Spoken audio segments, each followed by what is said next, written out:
باللہ من الشیطان الرجیم بسم اللہ الرحمن الرحیم یا ایہا الذین آمنوا کتب علیکم الصیام کما کتب علی الذین من قبلکم لعلکم تتقون۔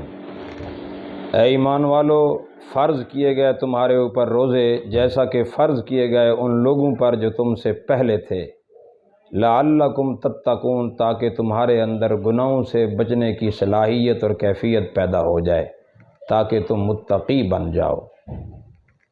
یہ آیت روزوں کی فرضیت کے حوالے سے اللہ تعالی نے بیان فرمائی ہے۔ اس میں خطاب تمام اہل ایمان کو ہے، اور روزے کی فرضیت کو جن الفاظ سے اللہ نے بیان کیا ہے وہ لفظ ہے کتبہ۔ اللہ تعالی نے فریضہ کے الفاظ نہیں بلکہ کتبہ کے الفاظ بیان کیے، جو اس روزے کے فرض کی اہمیت کو بیان کرنے کے لیے اللہ تعالی نے یہ لفظ استعمال کیا۔ گویا کہ اللہ نے تحریری شکل میں ہمیں یہ حکم دیا ہے کہ تمہارے اوپر روزے فرض کر دیے گئے ہیں۔ ایک زبانی چیز ہوتی ہے اور ایک تحریر میں لکھ کر کسی چیز کا آرڈر دینا ہوتا ہے، تو لکھی ہوئی چیز کا جو آرڈر ہے اس کی اہمیت زیادہ ہوتی ہے، تو اس لیے اللہ تعالی نے لفظ کتبہ استعمال فرمایا۔ اور پھر اسی روزے کی اللہ تعالی نے فضیلت کے ساتھ ساتھ اس میں آسانی پیدا کرنے کے لیے اللہ تعالی نے فرمایا کما کتب علی الذین من قبلکم، تمہارے اوپر یہ روزے ایسے فرض ہیں جیسے پچھلے لوگوں پر فرض تھے۔ یہ بات اللہ نے کیوں کی؟ وہ اس لیے تاکہ روزہ رکھنے والے کو روزہ رکھنے میں آسانی پیدا ہو جائے۔ وہ کیسے آسانی پیدا ہوگی؟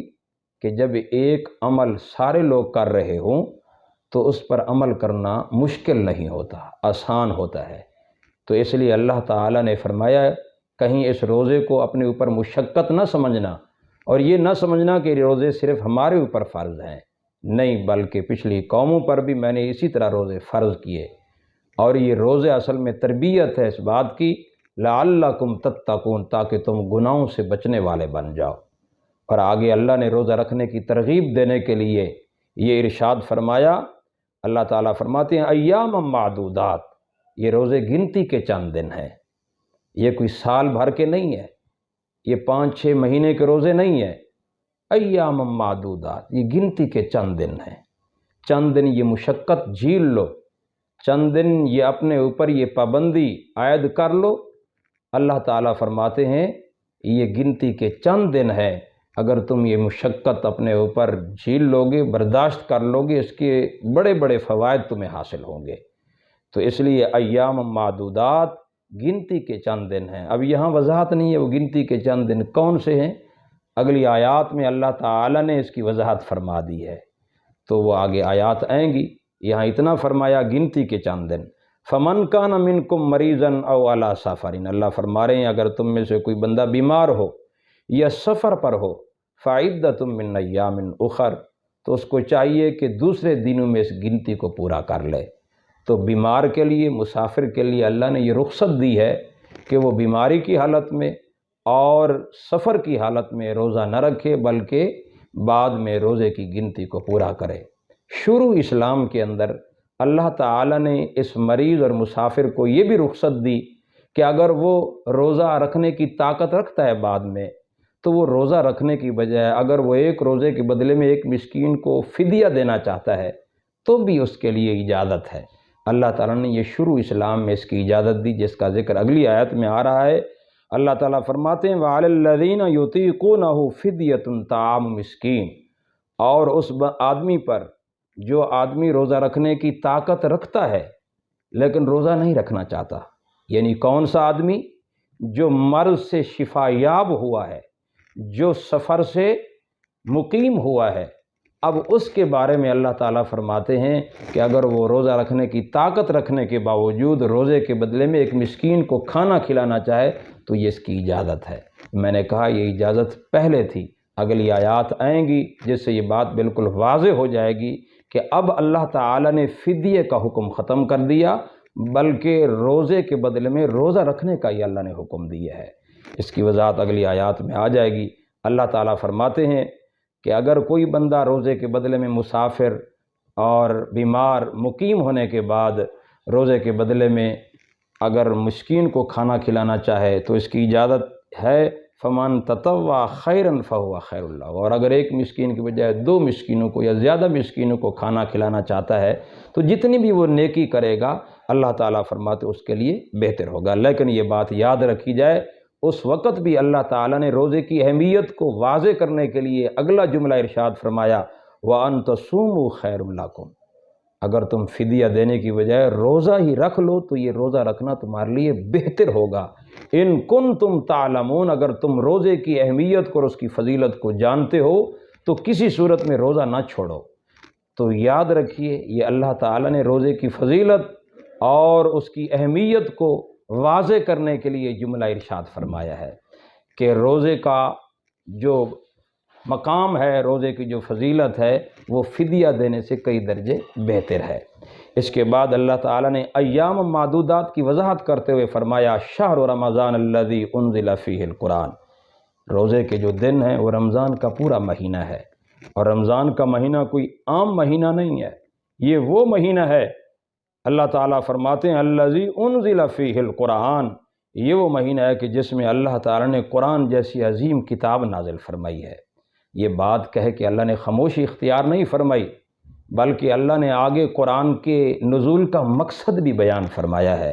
اللہ تعالیٰ فرماتے ہیں یہ کتاب جو رمضان المبارک کی ایک رات میں اس کے نزول کا آغاز ہوا ہے، یہ محض تلاوت کے لیے، محض پڑھنے کے لیے، دم درود کے لیے نازل نہیں ہوئی، بلکہ فرمایا ھدی للناس، یہ کتاب تمام نوع انسانیت کے لیے ہدایت کا پیغام ہے۔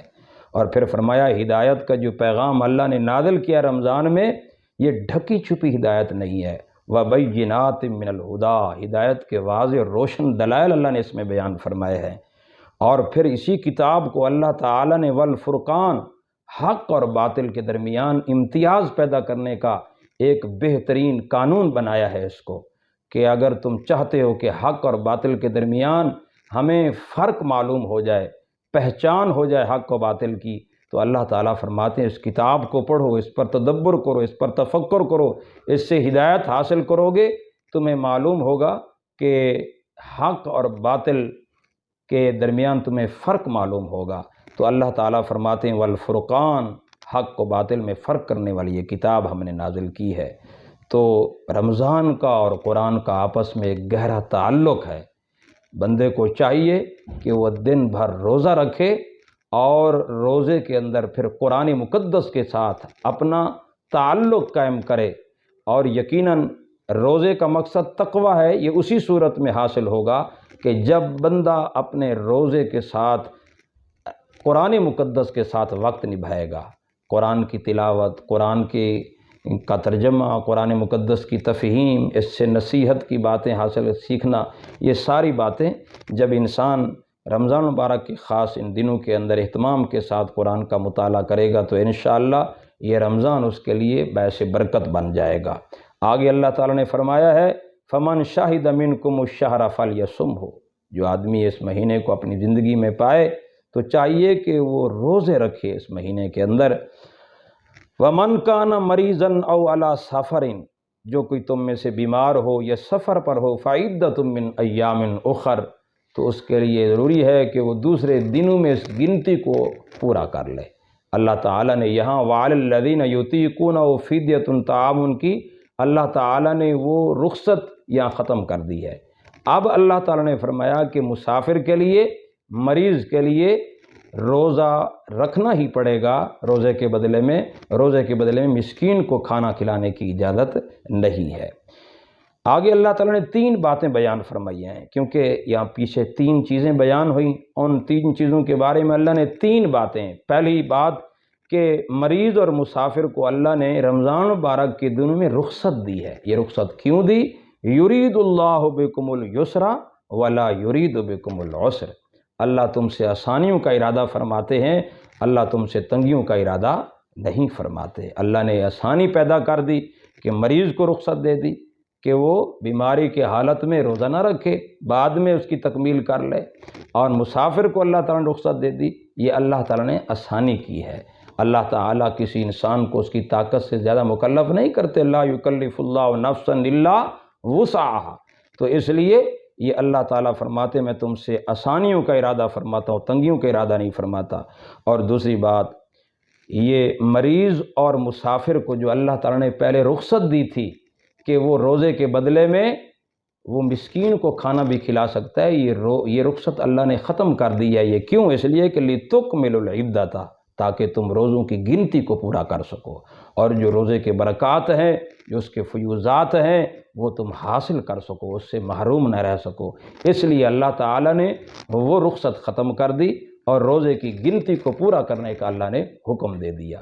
اور تیسری بات، یہ بات بیان فرمائی کہ روزوں کے لیے رمضان کو خاص کیوں کیا گیا؟